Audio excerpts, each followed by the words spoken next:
Hai teman-teman, nama saya Febrianti Aritonang. Di sini saya ingin menjelaskan tentang penulisan laporan bisnis dengan dosen pengampu yaitu Ibu Purnamayanti Purba. Dengan pengertian laporan bisnis yaitu suatu laporan yang memiliki sifat netral, tidak memihak, memiliki tujuan yang jelas, dan rencana penyajian fakta kepada seseorang atau lebih untuk tujuan bisnis tertentu. Adapun tujuan penulisan laporan yaitu yang pertama, untuk memonitor dan mengendalikan operasional perusahaan. Yang kedua, membantu mengimplementasikan kebijakan-kebijakan. Yang ketiga, memenuhi persyaratan-persyaratan hukum. Yang keempat, mendokumentasikan prestasi kerja yang diperlukan. Yang kelima, analisis informasi dan memberi bimbingan pengambilan keputusan. Dan yang terakhir, memperoleh sumber pendanaan. Selanjutnya kita akan membahas penggolongan laporan bisnis dan persiapan penulisan laporan bisnis. Bagian pertama yaitu penggolongan laporan bisnis. Menurut fungsinya, suatu laporan dapat dibedakan apakah untuk memberi informasi atau untuk analisis. Suatu laporan yang bersifat memberi informasi, menyajikan fakta-fakta dan rangkuman tanpa melakukan analisis, kesimpulan, atau rekomendasi.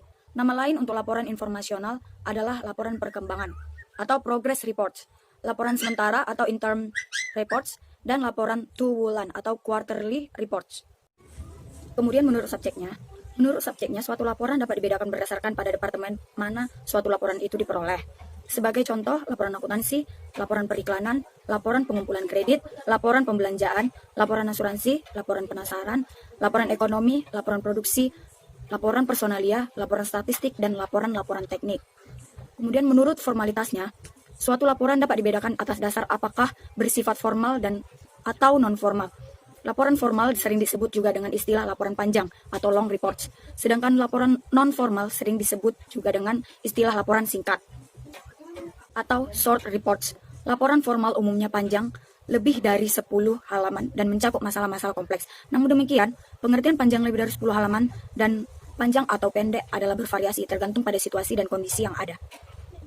Laporan formal mencakup body text, yaitu pendahuluan, isi, penutup, kemudian prefatory parts, yaitu sampul, judul, halaman, surat kewenangan, penerimaan, persetujuan, pengiriman, penghargaan, sinopsis, abstraksi, rangkuman eksekutif, daftar isi, dan daftar tabel. Menurut keasliannya, suatu laporan dapat dibedakan atas dasar otoritas atau sukarela. Juga apakah publik atau swasta. Laporan otoritas atau authorized reports adalah suatu laporan yang dibuat atas dasar permintaan dan mendapat kuasa dari lain atau komite. Laporan sukarela atau voluntary reports adalah suatu laporan yang dibuat atas inisiatif Anda sendiri. Laporan swasta atau private reports adalah suatu laporan yang dibuat perusahaan-perusahaan swasta. Laporan publik yaitu suatu laporan yang dibuat oleh lembaga-lembaga pemerintah, termasuk sekolah-sekolah, rumah sakit, atau lembaga-lembaga lain yang dibiayai oleh negara. Kemudian, menurut frekuensinya, suatu laporan dapat dibedakan atas dasar apakah secara berkala atau khusus. Laporan berkala dapat dikeluarkan secara harian, mingguan, bulanan, semesteran, atau tahunan, yang termasuk laporan berkala antara lain, laporan bursa setiap jam, laporan penjualan tiap hari, laporan biaya tiap minggu, laporan produksi setiap bulan, laporan kegiatan komite tiap kuarter, dan laporan anggaran tahunan. Menurut jenisnya, suatu laporan dipengaruhi oleh formalitas dan panjangnya laporan. Jenis laporan dapat bersifat informal atau laporan singkat maupun formal atau laporan panjang. Laporan informal meliputi laporan memorandum, laporan surat, dan laporan cetak. Laporan formal sering disebut dengan laporan panjang. Kemudian, menurut kegiatan proyek, dalam melaksanakan suatu proyek terdapat 3 jenis laporan, yaitu laporan pendahuluan atau preliminary reports, laporan perkembangan atau progress reports, dan laporan akhir atau final reports. Laporan pendahuluan mencakup bagaimana suatu proyek disiapkan, hasil yang diharapkan, dan bagaimana melakukan kepala dan pegawai. Selanjutnya, setelah proyek berlangsung, perlu disusun laporan perkembangan secara berkala. Pada saat proyek berakhir, dibuat laporan akhir. Nah, kemudian menurut pelaksanaan pertemuan, laporan bisnis dapat dibedakan ke dalam agenda, resolusi, notulen, dan laporan pertemuan. Agenda adalah suatu dokumen yang ditulis sebelum suatu pertemuan berlangsung. Ia mencakup jadwal pelaksanaan dan topik yang akan dibahas dalam pertemuan. Hal ini akan membantu peserta dalam menyiapkan pertemuan. Kemudian, bagian 2 yaitu persiapan penulisan laporan bisnis. Yang pertama, mendefinisikan masalah, tujuan, dan ruang lingkup. Di sini artinya yaitu melakukan analisis masalah yang mencakup tujuan penyusunan laporan, jawaban terhadap pertanyaan-pertanyaan seperti apa yang diinginkan, berapa banyak, mengapa, dan kapan akan membantu Anda dalam menetapkan masalah. Yang kedua, siapa yang menerima laporan. Artinya, seseorang yang ingin menyusun laporan bisnis perlu memperhatikan siapa yang akan menerima laporan tersebut, baik dari segi pendidikannya, pengalamannya, maupun sikap emosionalnya. Hal ini bertujuan agar laporan bisnis yang ingin disampaikan kepada audiens dapat mengenai sasarannya. Kemudian yang ketiga ada ide atau gagasan, keempat mengumpulkan bahan, yang kelima analisis dan tafsiran data, dan terakhir mengorganisasi data dan mempersiapkan data akhir. Kemudian bagian pokok laporan bisnis. Yang pertama itu pendahuluan. Di dalam bagian pendahuluan terdapat 11 hal yang perlu dipertimbangkan, antara lain yang pertama pemberi kuasa. Pemberi kuasa adalah orang yang meminta laporan. Yang kedua layout. Layout atau rencana presentasi menceritakan kepada pembaca apa saja yang akan dibahas dalam laporan bisnis. Kemudian yang ketiga masalah. Masalah biasanya didefinisikan pada awal-awal bab pendahuluan sebelum maksud dan tujuan laporan bisnis dinyatakan. Kemudian maksud penulisan. Maksud penulisan laporan bisnis harus nampak dalam bagian pendahuluan.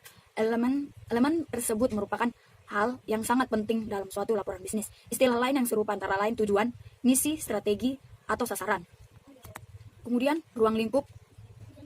Ruang lingkup berkaitan dengan luas cakupan atau batas suatu pokok bahasan untuk sebuah laporan bisnis. Kemudian ada metodologi. Metodologi mengacu pada metode pengumpulan informasi. Anda dapat memperoleh data dengan membaca bahan-bahan di perpustakaan atau melakukan wawancara, survei, atau eksperimen. Kemudian ada sumber-sumber primer. Sumber-sumber primer atau sekunder yang meliputi antara lain yaitu publikasi seperti majalah, jurnal, surat kabar. Kemudian ada catatan perusahaan, surat, memo, hasil wawancara, karyawan, dan sebagainya. Jika Anda menulis laporan tentang pengalaman bisnis Anda sendiri, maka pernyataan yang Anda tulis dalam suatu laporan bisnis adalah merupakan sumber. Kemudian ada latar belakang. Latar belakang dari situasi yang sedang diteliti kadang memuaskan jika pembaca perlu latar belakang informasi untuk memperoleh gambaran menyeluruh dan pemahaman yang jelas terhadap suatu pokok bahasan. Kemudian ada definisi istilah. Perlu dicontohkan jika Anda menggunakan istilah yang memiliki beberapa penafsiran, Anda harus menjelaskan kepada pembaca definisi yang Anda maksudkan.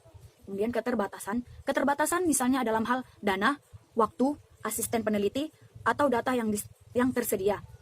Seorang penulis tidak perlu malu-malu untuk menyebutkan beberapa keterbatasan yang ada sebelum melakukan penelitian lebih lanjut.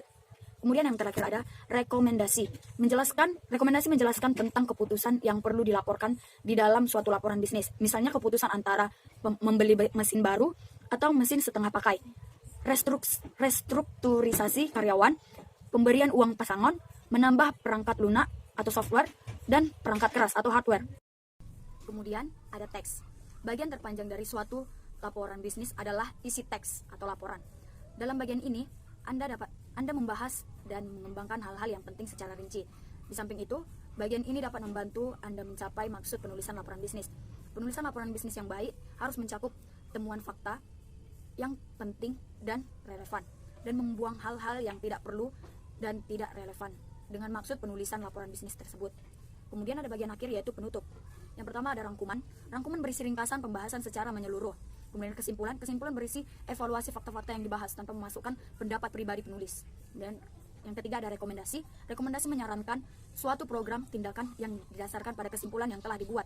Kemudian yang keempat, rencana tindakan. Rencana tindakan sebagai pernyataan terakhir yang mencakup waktu pelaksanaan program, anggaran yang diperlukan, dan orang-orang yang bertanggung jawab terhadap program atau proyek yang akan dilaksanakan. Yang kelima, proposisi. Istilah proposisi belakangan ini digunakan dalam dunia akademis atau jurnal sebagai suatu pernyataan yang tegas. Tuntutan yang didasarkan pada suatu laporan atau... Selanjutnya kita masuk ke bagian organisasi tubuh laporan bisnis. Yang pertama ada cara menyusun tubuh laporan bisnis, yaitu ada cara deduktif dan ada cara induktif. Cara deduktif atau langsung berarti menggambarkan laporan dari belakang ke depan atau menjelaskan ide pokok atau rekomendasi terlebih dahulu sebelum hal-hal yang rinci dijelaskan. Cara induktif berbeda cara penyajiannya dengan cara deduktif. Dengan cara induktif, Anda menjelaskan fakta-fakta yang ada sebelum ide-ide pokok, kesimpulan atau rekomendasi dikemukakan. Anda menyajikan fakta-fakta serta bahan-bahan pendukung lainnya sebelum sampai pada bagian kesimpulan atau rekomendasi. Kemudian, yaitu cara menyusun teks laporan bisnis. Yang pertama, membuat topik atau kriteria. Cara ini merupakan hal yang umum dalam membuat suatu laporan. Judul judul utama laporan Anda mungkin menggunakan kriteria standar, faktor-faktor, pemecah masalah, manfaat, atau karakteristik. Apabila tujuan laporan Anda adalah untuk menentukan apakah suatu perusahaan harus membeli, memproduksi sendiri, atau menyewa dari perusahaan lain. Keputusan pertama adalah bagaimana menentukan kriteria yang paling penting. Kemudian, yang kedua, menyusun urutan suatu peristiwa. Menyusun urutan suatu peristiwa atau kejadian-kejadian dalam pembuatan agenda, program, konvensi, dan laporan perkembangan dapat menggunakan aturan secara kronologis. Periode waktu seperti tanggal, bulan, tahun, jam, musim akan lebih sesuai dengan pokok pembahasannya. Yang ketiga, mendeskripsikan lokasi. Organisasi ini adalah bermanfaat untuk mendeskripsikan lokasi atau tempat. Apakah mereka di rumah, pabrik, kantor, pusat perbelanjaan, perusahaan internasional dengan cabang-cabangnya yang tersebar secara geografis. Kemudian yang keempat yaitu menjelaskan suatu proses. Menjelaskan suatu proses atau prosedur. Cara pengembangan ini hampir sama dengan pendekatan kronologis. Metode ini menelusuri tahapan-tahapan. Katakanlah suatu tahapan kebijaksanaan, operasi mesin, tahapan prosedur melakukan tabungan atau penarikan simpanan. Yang kelima, menyusun urutan tingkat pentingnya secara alfabet. Pada urutan pertama menunjukkan ide-ide, kejadian-kejadian, atau topik yang paling penting, selanjutnya kurang penting atau tidak penting. Yang keenam, menyusun urutan tingkat pentingnya secara alfabet. Cara pengembangannya dapat menyajikan hal-hal penting yang paling sederhana atau familiar, kemudian meningkat ke hal-hal yang lebih kompleks atau yang kurang familiar. Hal ini disebabkan oleh adanya kecenderungan Anda akan lebih mudah memahami hal-hal yang sudah diketahui sebelumnya daripada yang tidak atau belum diketahui. Kemudian yang ketujuh, menyusun sumber-sumber yang digunakan. Metode ini kurang diminati, kecuali Anda yakin terhadap pembaca bahwa mereka sangat tertarik terhadap sumber informasinya. Anda dapat menggunakan cara ini jika, misalnya, Anda melaporkan seorang ahli yang berpidato di gedung pertemuan pada perusahaan Anda dan Anda diminta untuk hadir. Kemudian kedelapan, atau yang terakhir, pemecah masalah. Cara yang populer ini membahas masalah terlebih dahulu, kemudian diikuti dengan cara pemecahan masalahnya. Cara ini umum digunakan untuk mengorganisasi suatu presentasi yang bersifat persuasi. Kemudian kita masuk ke bagian metode kerangka. Yang pertama, jenis-jenis judul. Berikut ini adalah contoh jenis-jenis judul. Yang pertama, judul topik. Yang kedua, judul kalimat lengkap. Yang ketiga, judul kalimat imperatif. Yang keempat, judul varian. Yang kemudian judul yang baik seharusnya jelas dan menunjukkan subjek yang akan dijelaskannya. Di samping itu, apabila sebuah kata dipilih sebagai judul topik, maka usahakan ia tidak menunjukkan pada suatu pengertian yang terlalu luas. Kemudian, format kerangka. Yang terakhir ada paralelisme dalam judul. Semua judul harus paralel, artinya mempunyai tingkat yang sama dalam setiap bagian outline. Ini berarti bahwa mereka harus mempunyai bentuk gramatikal yang sama seperti merupakan kata benda, frase, atau kalimat. Seperti contoh paralelisme kombinasi angka ke huruf. Dapat digambarkan sebagai 1, 2, seperti contoh berikut ini. Yang terakhir, kita sudah mencapai ke bagian terakhir, yaitu bagaimana menulis laporan bisnis yang baik. Yang pertama, informasi yang disampaikan harus akurat. Yang kedua, isi menunjukkan pertimbangan yang baik. Yang ketiga, format sesuai dengan keputusan audiens, gaya, dan yang terakhir organisasi yang responsif. Baiklah, sekian penjelasan tentang penulisan laporan bisnis dari saya. Jika ada yang kurang dengan kata-kata, saya minta maaf dan saya sampai